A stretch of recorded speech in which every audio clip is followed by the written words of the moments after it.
तो बच्चों, चैप्टर में सबसे पहले मैं फिर से पूरी बात बोल दे रहा हूँ क्योंकि मैं रिकॉर्डिंग चालू करना भूल गया था। चैप्टर है सॉल्यूशन, और सॉल्यूशन जो होता है बेटा वो एक्चुअली दो कंपोनेंट्स को मिला के बनता है। एक कंपोनेंट कहलाता है सॉल्यूट, मेरी आवाज़ आ रही है, यस और दूसरा कंपोनेंट कहलाता है सॉल्वेंट। सॉल्यूट जनरली वो कंपोनेंट को कहते हैं जो स्मॉल अमाउंट में होता है, और सॉल्वेंट उसको कहते हैं जो लार्ज अमाउंट में होता है। अगर मेरे पास कंसनट्रेटेड सल्फ्यूरिक एसिड है, लेट से H2SO4 कॉन्सनट्रेटेड है 98% है, और पानी है 2%, तो उस केस में कहानी उल्टी हो जाएगी। पानी सॉल्यूट कहलाएगा, H2SO4 सॉल्वेंट कहलाएगा। तो सॉल्वेंट वो होता है जो ज़्यादा होता है। तो सॉल्यूशन में इंट्रोडक्शन में पॉइंट नंबर 1 शायद हम लोग लिख रहे थे, ये तो चलो शुरू में आप इंट्रोडक्शन के आसपास ही लिख सकते हो। इंट्रोडक्शन में एक्चुअली पॉइंट नंबर 1 लिखने की तैयारी करेंगे। शुरू करूँ? तो इंट्रोडक्शन में पॉइंट नंबर 1 लिखेंगे। पॉइंट नंबर 1 होगा हमारा डिफरेंट टाइप्स ऑफ सोल्यूशन, जो हेडिंग आपको दिख रही है। डिफरेंट टाइप्स ऑफ सोल्यूशन में भी सेग्रीगेशन अपन करेंगे। पहला लिखेंगे स्मॉल ए, और पहला होगा हमारा on the basis of state of solvent. Solvent के फिजिकल स्टेट के हिसाब से अंडरलाइन करेंगे। इतना लिखो तो हाँ बोलो। तो बच्चों, इंट्रोडक्शन में पहला पॉइंट हम लिख रहे हैं कि सोल्यूशन के प्रकार कितने होते हैं, और प्रकार में भी हम पहला जाएंगे स्मॉल ए में हम लिखेंगे ये हम सेग्रीगेशन कर रहे हैं on the basis of physical state. तो फिजिकल स्टेट के हिसाब से बच्चों टाइप्स ऑफ सोल्यूशन होते हैं 3 प्रकार के। रोमन नंबर 1 लिखेंगे गैशियस सोल्यूशन, रोमन नंबर 2 लिखेंगे लिक्विड सोल्यूशन, और रोमन नंबर 3 लिखेंगे सॉलिड सोल्यूशन। पहले गैशियस सोल्यूशन ही पूरा करेंगे और यहाँ साइड में लिख लेंगे कॉमन एग्जाम्पल। टेबल बिल्कुल ऐसी ही बनानी है आपको। अब कभी भी बेटा सॉल्वेंट अगर गैस है तो इंग्लिश बोलने का ट्रेंड होता है सॉल्यूट इन सॉल्वेंट। तो सॉल्वेंट तो गैस है, तब ना गैशियस सिस्टम कहलाएगा। तो सॉल्यूट इन सॉल्वेंट का ट्रेंड अगर फॉलो करोगे तो क्या ये फर्दर गैशियस सॉल्यूशन कितने प्रकार के हो जाएंगे? 3 प्रकार के। पहला क्या? गैस इन गैस, फिर लिक्विड इन गैस, फिर सॉलिड इन गैस। समझ में आ रहा है? इन सॉल्वेंट होता है, सॉल्वेंट तो गैस ही है, तो ये सब गैशियस सोल्यूशन है। जैसे एग्जांपल देख लो, गैस इन गैस का एग्जांपल है mixture of oxygen nitrogen gas जो हवा है। लिक्विड इन गैस का एग्जांपल है chloroform vapour mixed with nitrogen gas. Nitrogen gas gas है, लेकिन क्लोरोफॉर्म को जब ऐड करते हो तो बेटा क्लोरोफॉर्म लिक्विड स्टेट में होता है।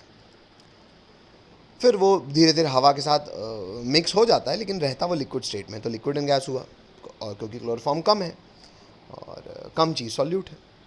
सॉलिड इन गैस का एग्जांपल क्या है? कैम्फर्स इन कैम्फर की vapour in nitrogen gas. Camphor शायद हमें पता हो, कैम्फर को हिंदी में क्या बोलते हैं? Kapoor. Hello hello. Yes sir. तो वो भी एक्चुअली सॉलिड पार्टिकल्स होते हैं जो वेपराइज हो सबलाइम होके हवा में आ जाते हैं, पर हैं तो वो सॉलिड पार्टिकल्स ही। तो सॉलिड पार्टिकल्स गैस में हैं, तो भी ये गैशियस सोल्यूशन है। तो ये 3 एग्जांपल्स हो गए गैशियस सोल्यूशन के, जिसमें सॉल्यूट गैस भी हो सकता है, लिक्विड भी हो सकता है, सॉल्ट भी हो सकता है। आगे बढ़ रहा हूँ। लिक्विड सॉल्यूशन में ऑब्वियसली सॉल्वेंट लिक्विड होगा। Example gas in liquid, liquid in liquid, solid in liquid. Common example क्या है गैस इन लिक्विड के? Oxygen gas dissolve in water, पानी में ऑक्सीजन होती तभी मछली मछली जिंदा रहती।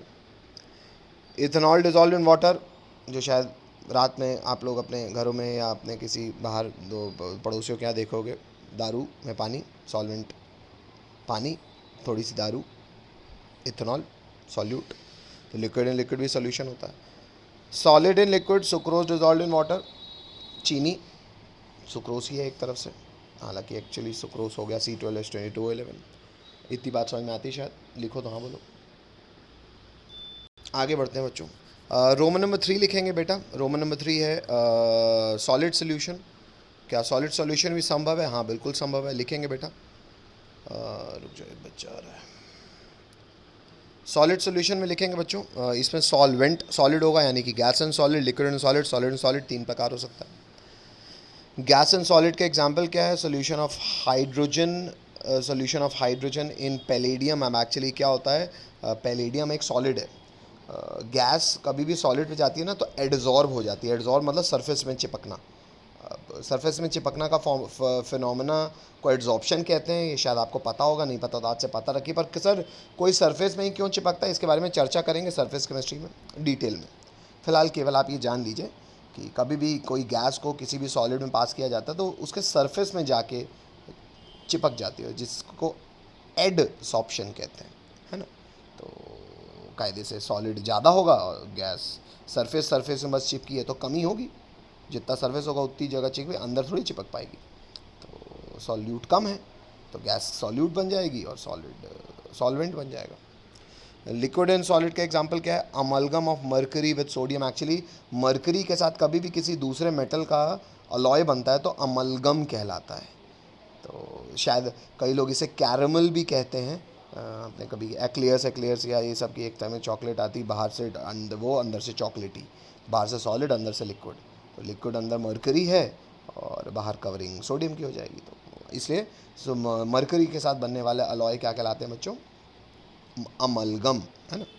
तो लिक्विड कम है, मर्करी कम होगा, ऊपर सॉल्यूट की कवरिंग ज़्यादा होगी, सॉलिड की कवरिंग ज़्यादा होगी तो वो सॉल्वेंट हो गया, सोडियम। सॉलिड एंड सॉलिड का एग्जांपल है कॉपर डिजॉल्व्ड इन गोल्ड। सोना पूरा प्योर नहीं होता, अगर आप सोना भी में चाहते हो कुछ डिज़ाइन बन पाए तो ये जो 22 कैरेट 20 कैरेट इसलिए 18 कैरेट इसलिए बिकता है क्योंकि सोना वर्केबल नहीं होता। सोने में अगर आप डिज़ाइनिंग या जो होता है ना, बोलते हैं इसमें टांचा लगाना है, जो एक दूसरे से जोड़ना है, तो ये सब एक्चुअली बेटा सोने में जब तक इम्प्योरिटी नहीं होगी वो वर्केबल नहीं होता। तो गोल्ड के साथ जो बाकी के मेटल को मिक्स किया जाता है वो अलॉय बन जाता है। और ऐसे केस में सॉलिड ही मिक्स कर रहे हो तो जो कम है वो सॉल्यूट है, जो ज़्यादा है वो सॉल्वेंट है। तो सॉलिड एंड सॉलिड का एग्जांपल हो गया। हटा दूँ, समझ में आता है? सरफेस केमिस्ट्री में मैं पूरी चर्चा करूँगा इस पर। गैस एंड सॉलिड ऐसे बनता है कि कभी भी कोई सॉलिड मेटल है मान लो, उसके ऊपर कभी भी तुम गैस पास करोगे ना बेटा, तो गैस क्या है, केवल सरफेस में चिपकती है, अंदर कहाँ जाएगी? अंदर जगह ही नहीं सॉलिड के। सरफेस में चिपकने की प्रक्रिया कहलाती है बच्चों एडसॉर्प्शन। क्या कहलाता है? एडसॉर्प्शन। अब कोई चीज़ सरफेस में ही क्यों चिपकती है, उसके लिए बहुत पूरा चैप्टर है सरफेस केमिस्ट्री में, अपन चर्चा कर लेंगे अलग से। पर फिलहाल ये केवल जान लीजिए कि सरफेस में चिपकती है। तो अगर कोई चीज़ सरफेस में चिपकी है तो मतलब अंदर तो नहीं है। तो अगर आप मात्रा कंपैरिजन करोगे तो कौन ज़्यादा है? सॉलिड ज़्यादा है, कौन कम है? गैस कम है। तो गैस सॉल्यूट हो गया, हाइड्रोजन या कोई भी गैस, और सॉलिड मेटल हो गया। ये बताया मैंने, कोई दिक्कत? तो टाइप्स ऑफ सोल्यूशन में हमने स्मॉल ए लिखा था on the basis of physical state, small b लिखेंगे बच्चों on the basis of amount of solute dissolved. तो सॉल्यूशन के टाइप्स में 9 प्रकार के सॉल्यूशन हो गए बेसिकली, अगर आप फिज़िकल स्टेट के आधार पे उसका क्लासिफिकेशन कर रहे हो। और सॉल्यूशन के टाइप्स में ही आगे बढ़ेंगे, हम स्मॉल बी लिखेंगे। अब हम बात करेंगे ऑन द बेसिस ऑफ कितना सॉल्यूट घुला है। क्यों? क्योंकि उसके आधार पे भी कुछ इंग्लिश के टर्म्स आते हैं जो आपको पता होने चाहिए, शायद पता भी है, पर चैप्टर शुरू कर रहे हैं तो औपचारिकता है बेटा, पूरी करूँगा मैं। हटा दूँ? अमाउंट के आधार पे सॉल्यूशन 3 लिखेंगे बेटा। पहला रोमन नंबर 1, पहला लिखेंगे बच्चों सैचुरेटेड सोल्यूशन। आप लोग केवल ये लिखना सैचुरेटेड सोल्यूशन। क्या होता है सैचुरेटेड? इंग्लिश लिखेंगे a solution which contains as much solute as it can dissolve at a given temperature is called saturated solution. कहने का अर्थ है कि मैंने एक चम्मच, लिखते भी रहो सुनते भी रहो, मैंने एक गिलास पानी लिया, एक गिलास पानी में 1 चम्मच नमक घोला घुल गया, 2 घोला घुल गया, 3 घोला घुल गया।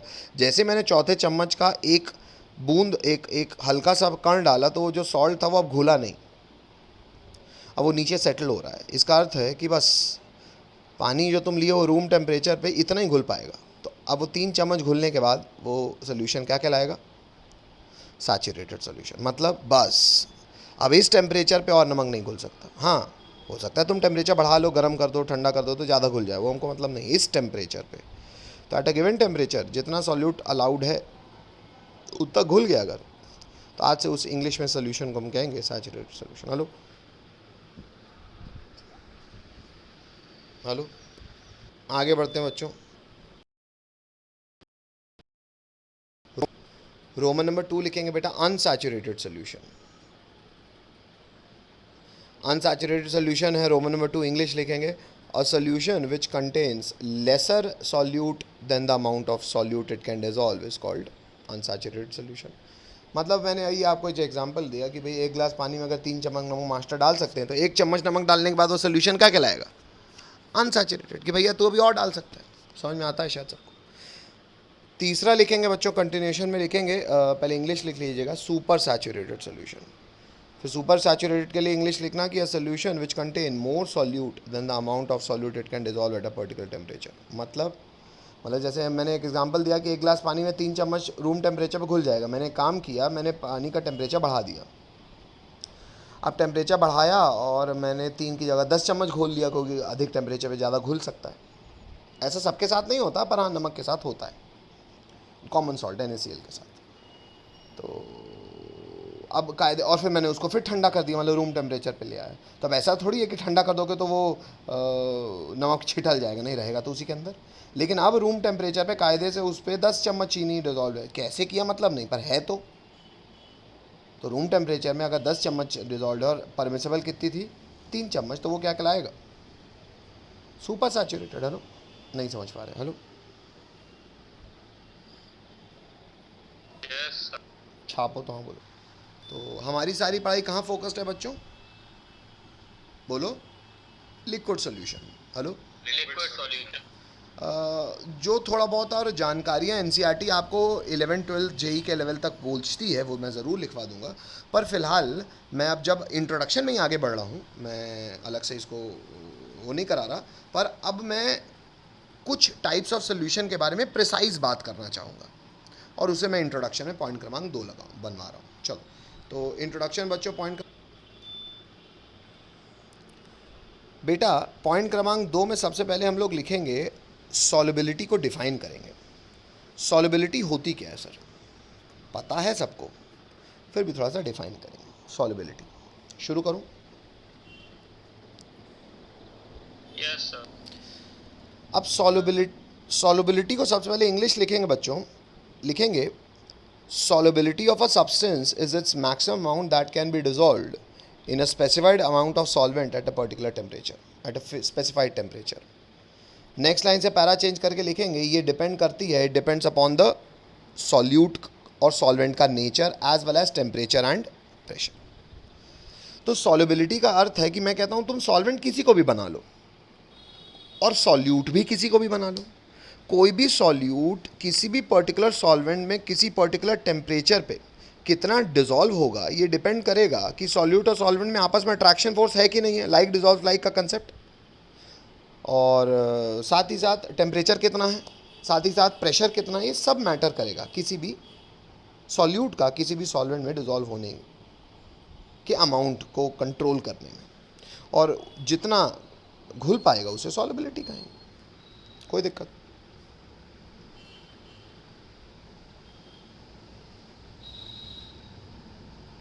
हेलो,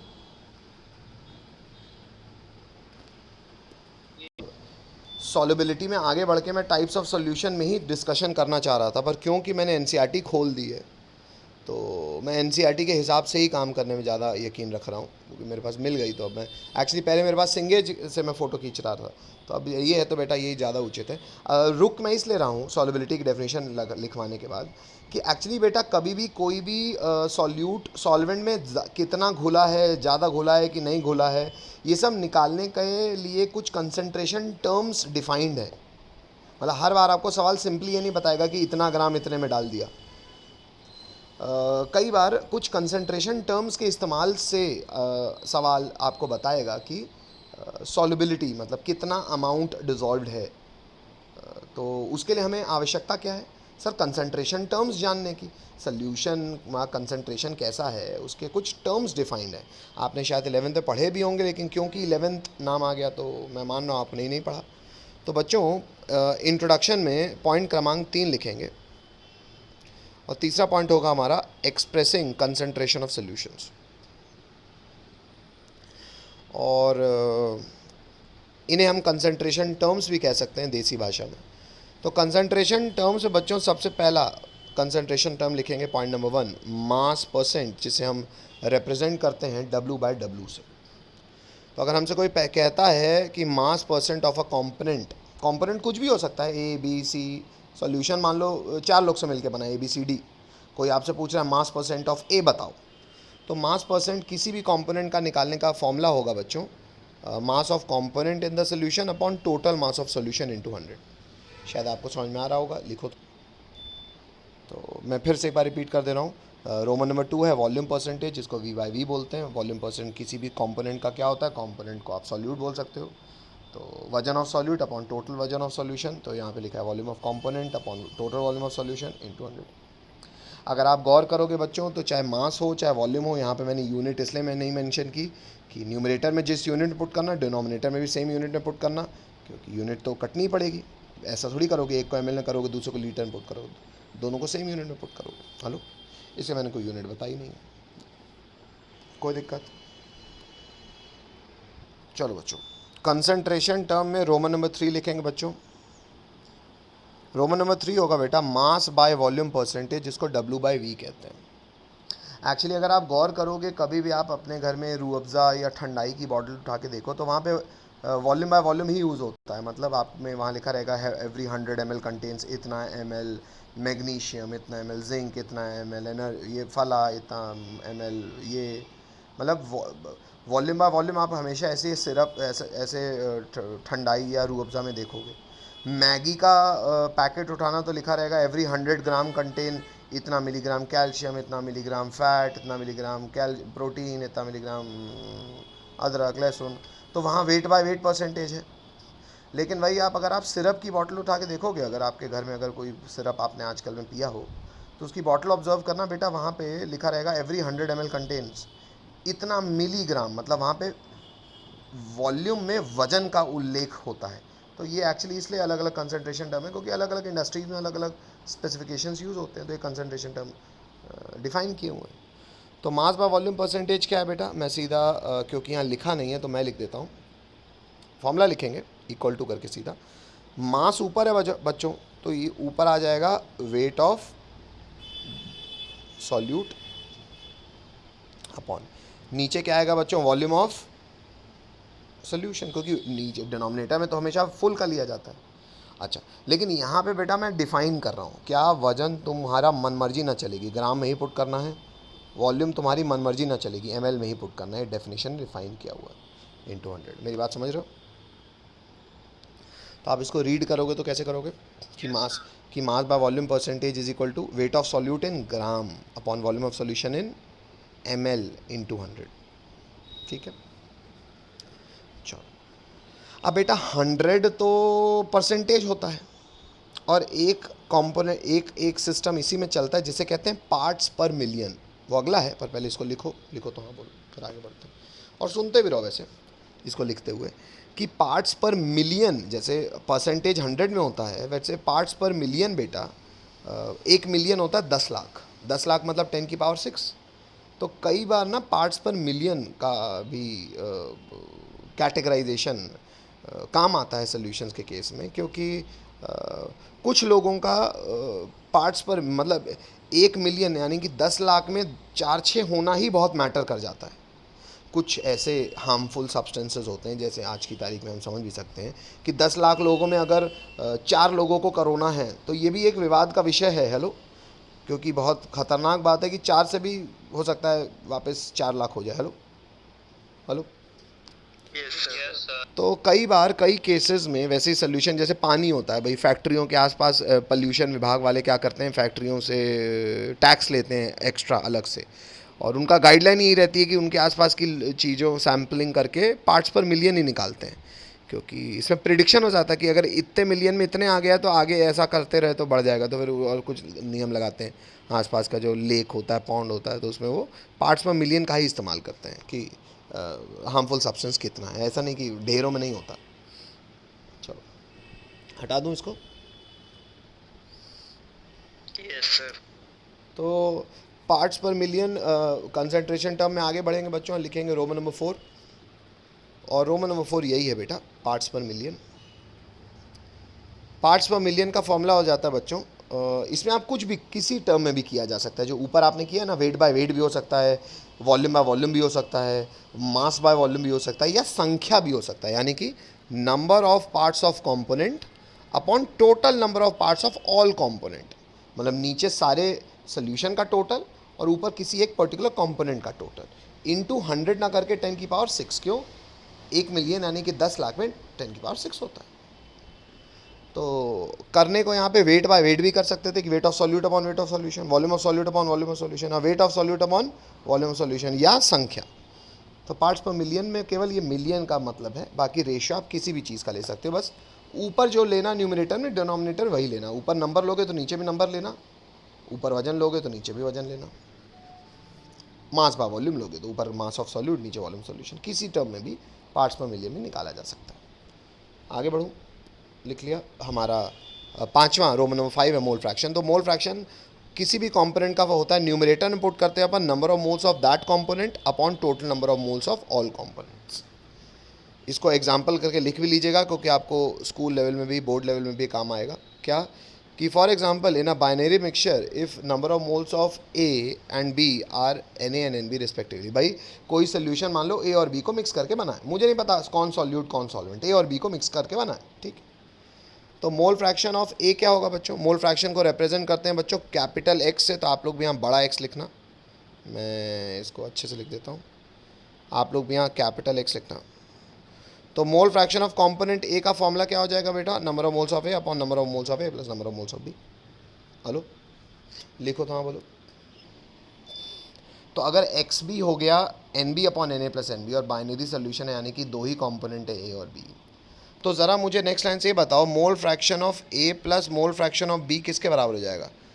सर ये हो जाएगा N A upon N A plus N B, हो जाएगा N B upon LCM same आ गया, N A plus N B ऊपर आ गया, तो ये तो सर 1 आ जाएगा। ये मानते हो नहीं?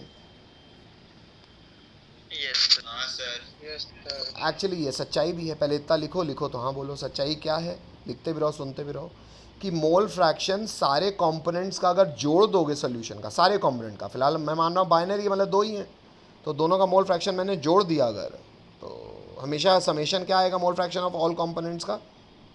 1 यूनिटी। हेलो, तो इसको इंग्लिश में लिख लेंगे, शायद समझ में आता सबको। हेलो, लिखेंगे in a given solution sum of all the mole fraction is unity.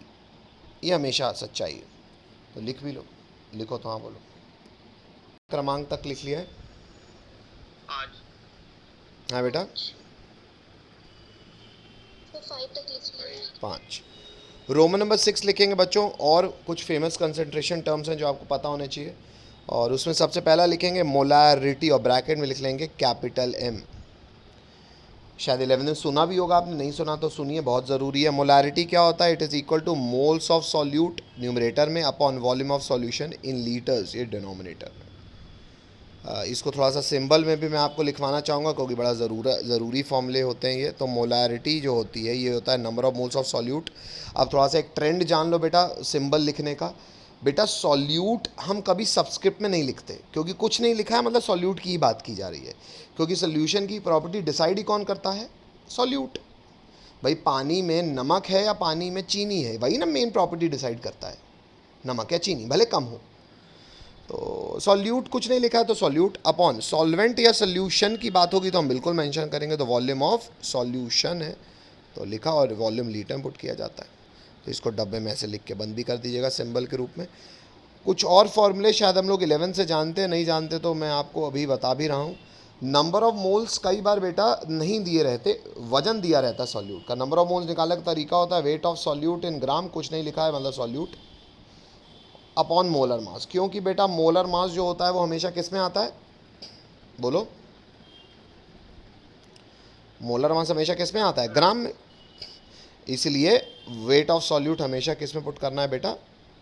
Gram upon molar mass of solute into volume of solution. कई बार सवाल में बच्चों ml में दिया रहता है, तो एक काम करो ml में पुट कर दो, बस उसको लीटर में कन्वर्ट करने के लिए ऊपर 1000 आ जाएगा। तो एक्चुअली ये एक फॉर्मूला है जो मैं आपको बता इसलिए रहा हूँ क्योंकि कई बार आप बोर्ड में सवाल देखोगे तो यही फॉर्मूला इस्तेमाल आएगा। Molarity is equal to weight of solute in gram into 1000 upon molar mass of solute into volume of solution in ml। Solution है इसलिए मैंने सॉल्यूशन लिखा है, कुछ नहीं लिखा, मतलब सॉल्यूट की बात कर रहे हैं। कोई दिक्कत? आखिरी कंसंट्रेशन टर्म की ओर बढ़ रहे हैं बच्चों, सेवेंथ मोलैलिटी, मोलैरिटी को तुतलाते हुए बोलोगे तो मोलैलिटी आएगा, इसे रिप्रेजेंट करते हैं स्मॉल m से। मोलैलिटी की डेफिनेशन होती है number of moles of solute upon mass of solvent in KG. Symbol के रूप में अगर मैं लिखूंगा तो number of moles of solute हो जाएगा n अपॉन मास है सॉल्वेंट का है तो अलग से लिखना पड़ेगा सॉल्वेंट और केजी में।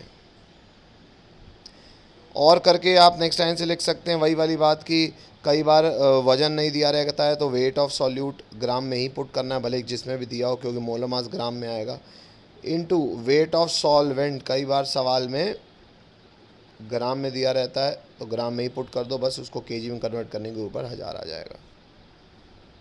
ये फॉर्मूला है बच्चों, इसको लिखो लिखो। तो आज की क्लास अब यहीं पे होती है समाप्त। आज की क्लास मैंने एक्चुअली कंसंट्रेशन टर्म्स आपको 20 से इसलिए करा दिए क्योंकि कुछ होमवर्क मैं देना चाहूँगा आपको। बच्चों ये आपके क्लास नोट्स में होने चाहिए सवाल। सॉल्व्ड एग्जाम्पल 1, सॉल्व्ड एग्जाम्पल 2 बच्चों करके लाने हैं। सॉल्व्ड एग्जाम्पल 1, सॉल्व्ड एग्जाम्पल 2 लिख रहे हो कहीं पे। सॉल्व्ड एग्जाम्पल 3, इन टेक्स्ट क्वेश्चन 1 से लेके 5 ये सामने देख रहे हैं हमको। Hello hello hello yes sir. एक बार फिर बोल दीजिए। बेटा रिकॉर्डिंग में देख लेना, आप ऐसे स्लो हो तो सुनो।